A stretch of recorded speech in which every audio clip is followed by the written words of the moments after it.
Nagsimula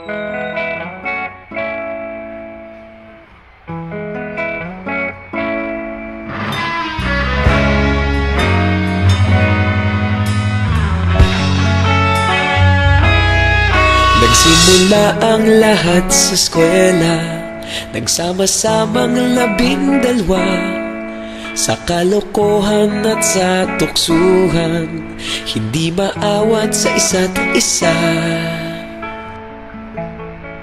Madalas ang standby sa cafeteria, isang barkada na kay saya. Laging may hawak-hawak na gitara, konting udyok lamang kakanta na. Kay simple lamang ng buhay nun, walang mabibigat na suliranin. Problema lamang laging kulang ang datong. Sana napunta ang panahon? Sana nga ba? Sana nga ba? Sana napunta ang panahon? Sana nga ba? Sana nga ba?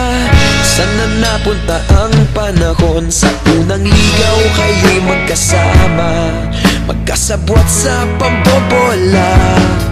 Walang sikreto kayong tinatago, okay sarap ng samahang barkada.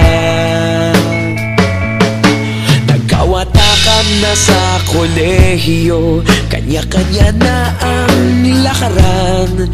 Kahit minsan na lang kung magkita, pagkakaibigay hindi nawala. At kung saan na napadpad ang ilan, sa dating eskwela meron ding naiwan. Meron pa ng mga ilang nawala na lang, nakakamiss ang dating samahan. Sana nga ba? Sana nga ba? Sana nga bang barkada ngayon? Sana nga ba? Sana nga ba? Sana nga bang barkada ngayon?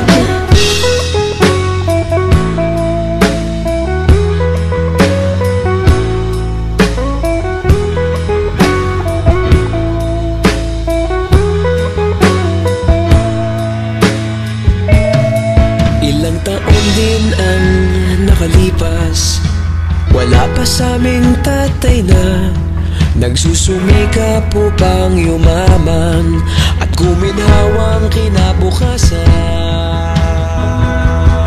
Paminsan-minsan kami nagkikita, mga naiwan at natira. At gaya nung araw namin sa eskwela, pag magkasama'y nagwawala.